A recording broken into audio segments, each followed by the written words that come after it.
નમસ્કાર, સ્વાગત છે તમારું ફાલતુ પોડકાસ્ટમાં. રાજ્યમાં ફાંકી ખાવાવાળાઓનો ત્રાસ વધી રહ્યો છે ત્યારે તેઓ ગમે ત્યાં થૂકીને ગંદકી ફેલાવે છે. સિવિક સેન્સનું જરાય પાલન ન થતું હોય ત્યારે આપણી સાથે છે એક એવા જ ફાંકી લવર, તો વાત કરીએ એમની સાથે. નમસ્કાર. તો સર, તમારું શું કહેવું છે ફાંકી ખાવાવાળાઓનો ત્રાસ વધી રહ્યો છે એમના વિશે? અરે મેડમ, તમે ત્રાસ વધી ગયો છે એમ કહો છો ફાંકી ખાવાવાળાનો. ઉલટા ફાંકી ખાવાવાળા તો મદદરૂપ થાય છે. એ કેવી રીતે? એટલે તમે ક્યારેક ને ક્યારેક હોસ્પિટલ ચોકના પુલ ઉપરથી નીકળાય છે, બરાબર?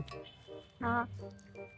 હવે તમે જોયું કોઈ દી નોટિસ કર્યું છે કે ત્યાં જેટલા પેઇન્ટિંગ કરેલા છે એના ઉપર કેટલો સરસ રીતે લાલ કલરનો છંટકાવ કરેલો છે? એ કોણે કરેલો છે? ફાંકી લવરે. પણ ત્યાં તો ઓલરેડી પેઇન્ટિંગ કરેલી જ છે ને. અરે એ અમારું ટેલેન્ટ છે મેડમ, પેઇન્ટિંગ ઉપર પેઇન્ટિંગ. તો ફાંકી ખાઈને ગમે ત્યાં થૂકવું એ કેટલું યોગ્ય છે? એમાં સરકારનો વાંક છે, અમારો વાંક નથી મેડમ. સરકાર કચરો નાખવા હાટું કચરા ગાડી દે છે, બરાબર? તો થૂકવા હાટું થૂક ગાડી કેમ નથી દેતી?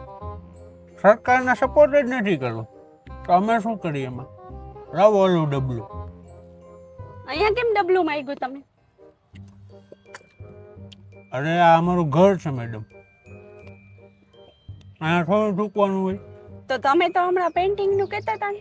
અરે અહીંયા ક્યાં પેઇન્ટિંગની જરૂર છે મેડમ?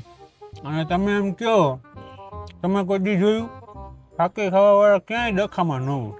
એ કેવી રીતે? એ કાંઈ બોલે જ નહીં. કાંઈ બોલે તો ડખો થાય ને. ફાંકી મોઢામાં હોય ત્યાં સુધી એક શબ્દ ન બોલે. એ વાત સાચી. એટલે ફાંકી ખાવાવાળા ઉપર તમે કાંઈ આરોપ નાખવાના બંધ કરો, બે બુનિયાદ આરોપ ન નાખો.